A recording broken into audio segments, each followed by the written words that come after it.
need to turn round. I need to turn that way. I need to be able to. I need to see. I need to be able to see them.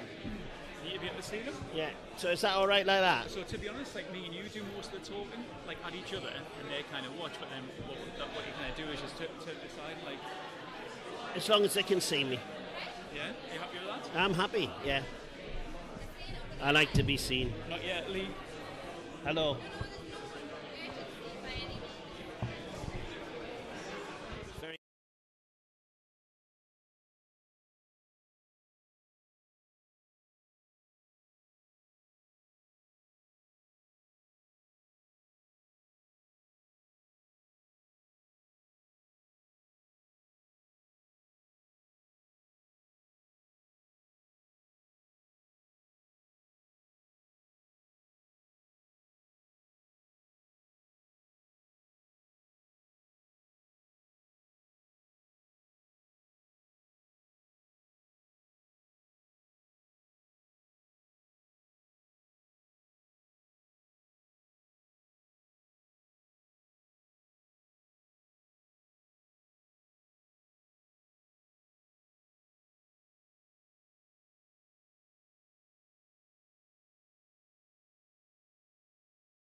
Every time. Are we waiting to connect? We're waiting for Lee. Just he likes to increase the nerves level a bit.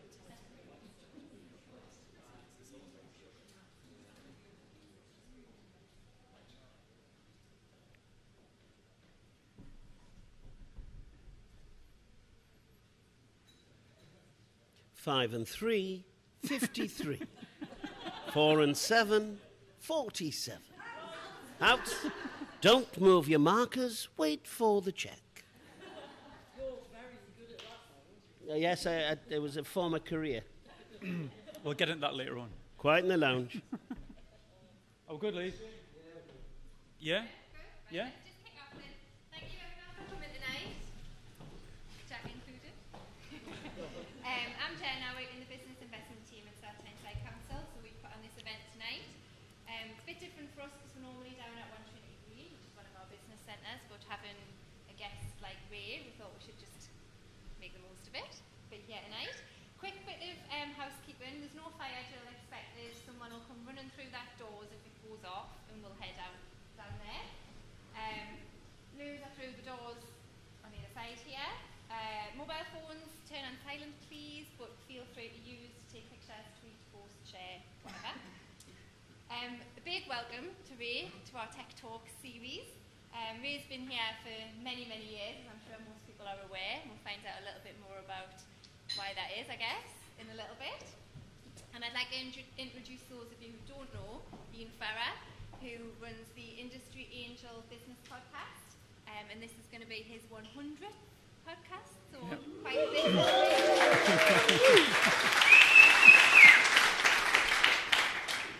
We're also streaming with all these cameras across Facebook and Twitter tonight, so if there's anything you want to watch again, you can do. Finally, just a big thank you to the guys from Sinton's who are sponsoring the drinks and the pizza that will be arriving for networking at about 7ish. So once the talk wraps up, feel free to hang around, grab a slice of pizza and have a bit of a chat. Right, I'll shut up then and just hand over to you guys. Generally press those two orange buttons and then the sound will go off. Yeah, will do. Thank you. Thanks, guys. Thanks, Jen. Lee, I don't know if I pressed record on that too. Can you just check if I pressed record on there? I'm a diva, you know this. Apparently he's done it 100 times, but he doesn't let it show. Because I get involved. People should be setting all this up for me. I should just arrive. You should. Well, I just want to say that I was so excited to carry the bags and equipment in for you today. It's a good point. Okay, good evening and welcome to the August 2018 and the 100th edition of the Industry Angel. Woo.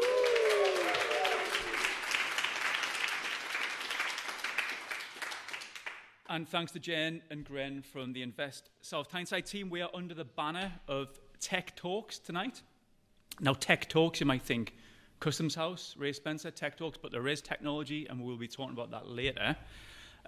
Sinton's, where are you guys? Where's Team Sinton? Yes, thank you very much. Sintons.co.uk? Yeah? Yep, there you go, shout out. And thanks for you guys as well for giving up your night. Obviously, we're live streaming.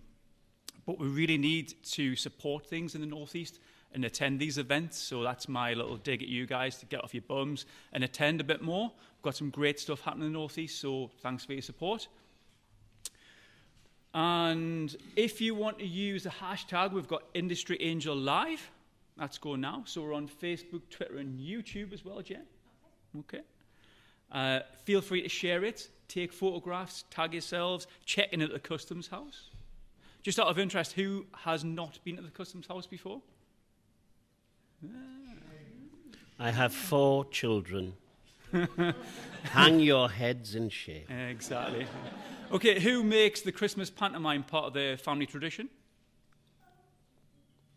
Come on, Ray, we've got some work to do. We have. We've got a raffle. We have. Family ticket? A family ticket. Christmas pantomime? I don't think I'll bother now, but yes. We have a family ticket to Beauty and the Beast, which is our pantomime this year. And for those who don't know it, and why should you? This is for 3 years running. We have been voted the Northeast's most entertaining pantomime by Northeast Theatre Guide, and this year in the Great British Panto Awards, we beat the London Palladium for the best designed panto. So there you go. Nicely done. Exactly, on the map. So what we'll do tonight then, Ray and I will chat for about 45 minutes. I'm going to take my watch off because Jen will tell me off and prompt me. We'll do a quick fire lightning round. We'll have some fun. We're going to do a quiz tonight for a minute on pantomimes. Because apparently Ray knows lots about them. We shall see. And we're going to do the raffle. And then we'll take some Q&A from the floor. So whilst they're talking, if you've got any burning questions, keep them in mind, and then you guys can ask Ray at the end of the night. Okay? I'm ready. Let's get the show on the road then. My tenters have not been hooked. You've been a bit apprehensive about this, haven't you? I'm very apprehensive. Don't worry about it. Right, so I better do the podcast bit. Okay, right. Oh, have we not started yet? Well... It's going to be longer than the Titanic, this. This is the 100th as well. Yes, it is. Yeah. Right, okay. What have I not done? Right, okay. So today I am joined by the Director of the Custom South from South Shields. Welcome to the Industry Angel, Ray Spencer. Thank you very much. Thank you. That's like 3 rounds of applause before we even started. Yeah, that's right. Yeah. So, Ray, thanks for joining us this evening. Pleasure. And for hosting us here at the wonderful Customs House. Should we tell... I want to know a bit about you first, Ray, before we talk about Customs House. Not all of it's true. So we probably... And who's Sand Dancers here? Yeah, so we'll know Ray affectionately as Tommy the Trumpeter as well. Yeah, so, I mean, my great-grandfather liked to be entertained by Ray. I'll tell you a true story. I was, for those who don't know, like people who don't come down to South Shields, for 25 years I was Tommy the Trumpeter, and my daughter, one of my daughters, is 16 now, and she's got a boyfriend for the first time. And yeah, I don't know why I'm out the house when they're in the house. Anyway, but for the first time. And he came to our house and he said, do you mind if I say something, Mr. Spencer? And I thought, respect. He said, do you mind if I say something, Mr. Spencer? And I said, not at all. He said, when my dad was little, he loved you as Tommy the Trumpeter.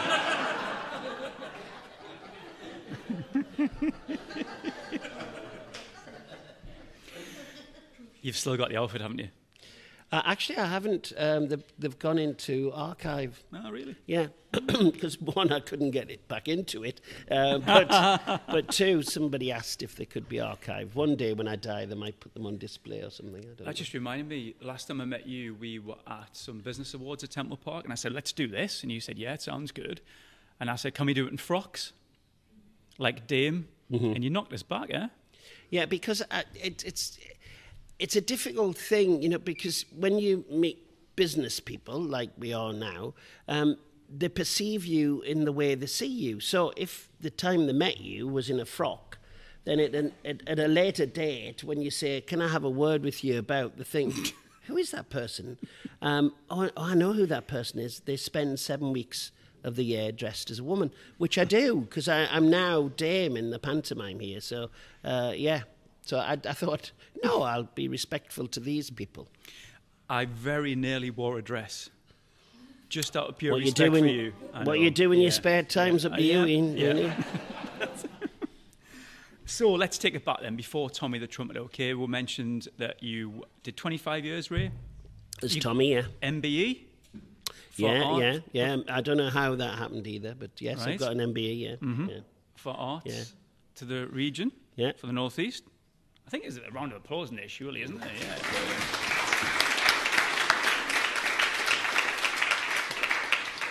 So let's wind it back, Ray. Where did your love of the arts come from? When did it start?